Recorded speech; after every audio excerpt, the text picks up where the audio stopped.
Alrighty guys, Sunday Funday. Wanted to give you an update on my day at work with the Gremlin. I was actually proud of myself because I noticed in the past, for some reason, it's like, I don't know if you call it martyring yourself, but it's like I felt like, you know, I'd always show up to work, one of the earliest ones there in that department, normally because I get first dibs on the equipment. But the only problem is the Gremlin shows up early too, and it's always just me and her for a good 15 minutes until everyone else starts showing up. And last week, it was just, she was so rude and just, you know, annoying me. And I was like, I don't want to be alone with her. I want to come in with others. So even though I left early, so I was in the parking lot as my usual time, I got there before her. I did not get out of my car until my friend showed up, my coworker friend. So she must have saw my car there and thought I was already inside, but I was not. So she went in, I saw her walking in, I'm like, okay, good, you know, see ya. And I waited, it's like a good 12 minutes.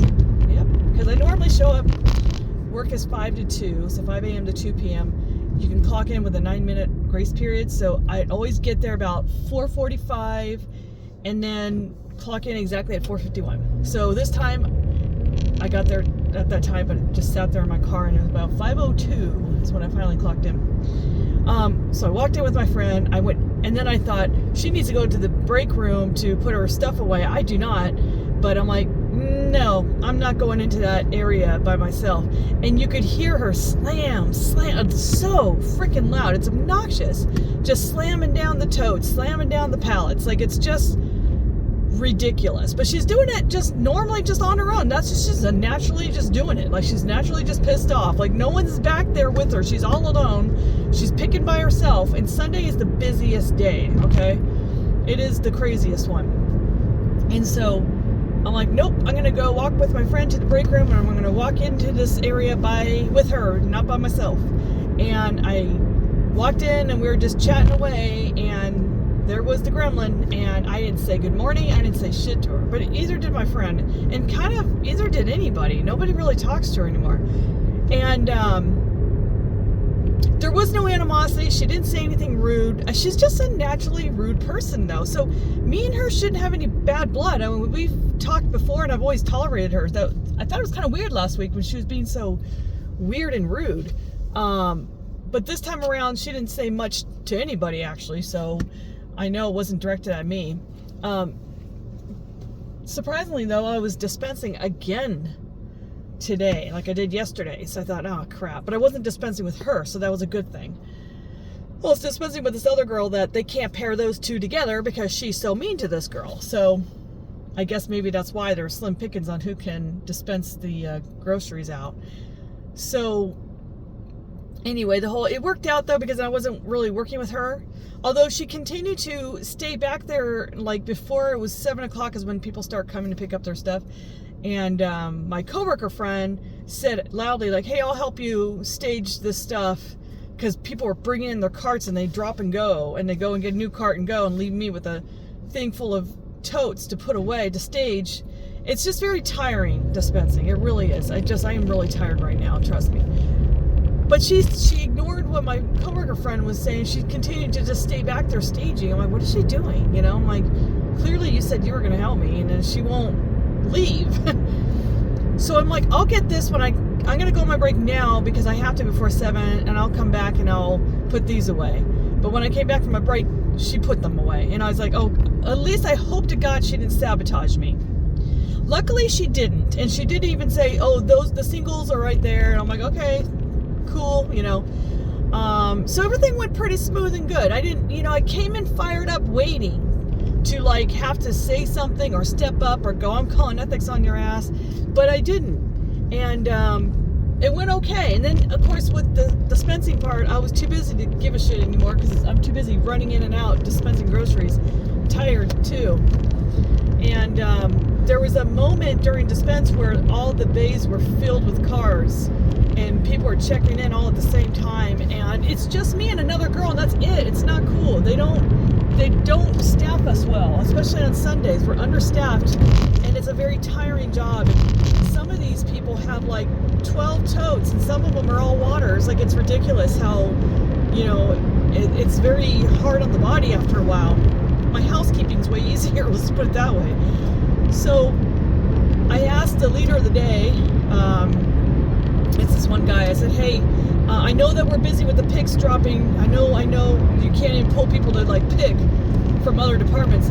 I said, but we've got a bay full of cars out there, and it's just, you know, like, if I could just get somebody to help, just at least help prep the orders for me, just something, because, you know, they're coming in and we haven't even prepped them yet, so you still have to get them ready to go out. And so he had the Gremlin, of all people, do it, and I was like, oh god. But you know what she did? She got them all done, and me and the other girl were running them to the customers, and we finally got all caught up. So, but you know what? A part of me would have said, oh hey Gremlin, thank you so much. Well, I wouldn't have called her Gremlin, but the thing is, I noticed about her, she kind of likes it when people treat her like shit. Like, she's actually more tolerable to be around. Because I walked past her, she was going into lunch, and I was walking past her as I was coming back in from dispensing, and it's like a part of me, my gut wanted to be nice and say, thanks for your help today. But then I thought, you know what, I'm going to give her the same treatment that she's been giving us. So she gets the shit bell treatment, and the shit bell. Okay, real quick, in case you're, what the hell you're saying, I'm saying is that, have you ever watched Curb Your Enthusiasm with Larry David? There was this one episode where he would go and get Chinese food, and this the Chinese manager did this quick little bow, like not all the way down, like he just did a quick little nudge head thing. And there was some other, he's like, okay, whatever. And then he saw another bow between another Chinese man, and he went all the way down, you know, to his like hips kind of down, like the 90-degree angle. So Larry asked just some random guy, like, oh, I just want to ask, what kind of bow did I get? This is the kind of bow that I see you're doing, yet this guy at this restaurant gave me this kind of bow. And that guy goes, yes, you got shit bow. He's like, I got shit bow? So basically, like, don't give a shit. It's like crap. Anyway, so that's pretty much just gonna get the shit bow attitude. I was gonna do the Yorba Lindian stare down, you know, where you look like as if they don't exist. You know, I kind of didn't have to, because half the time I was having to look down on my TC a lot. So if I saw her coming through, I'll just kind of look down at my TC, just seeing what you know, oh, I wonder how many pics we have. Like, I was like trying to be busy. So it was good. I was acting. My acting was amazing. Just kidding. Anyway, I didn't talk to her at all today, and she didn't bug me.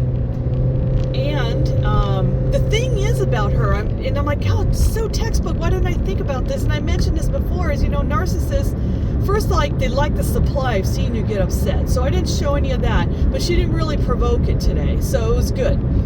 The second part is, the only way that people are in her life, obvious, is because they need her. So here she is coming in to rescue my situation, because I had a bay full of cars, and it was just me and that other girl, and we were just way overwhelmed. And she came in to help, you know, so it's like, well, yeah, you know, that's so typical.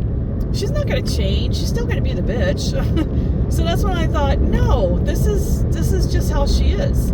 This is her ammo, I guess. This is her game. This is the game she plays. She needs to be needed. Not only she can treat you like shit, but where are you going to go? You need her, right? Crazy. Anyway, so that's my story. I'm going to continue to do that, what I just did today, so I don't have to deal with her anymore, because I got to work with her, and I don't want to be on fighting terms. She's going to piss someone else off. Let them fight with her, because I don't really sit well with being on bad terms with people and having to work with them or be in the same room with them. So that worked out great. I was very proud of myself. In fact, a little bit of me kind of felt a little sorry for her. But I'm like, no, don't do that. Anyway, guys, thank you guys for listening, and comment down below. You guys were cracking me up when you guys kept mentioning Gremlin in your comments. I was laughing. I was reading them. Anyway, comment down below if you have a similar story or just want to comment on that one. And that's all I got. I'll talk to you guys later. Bye.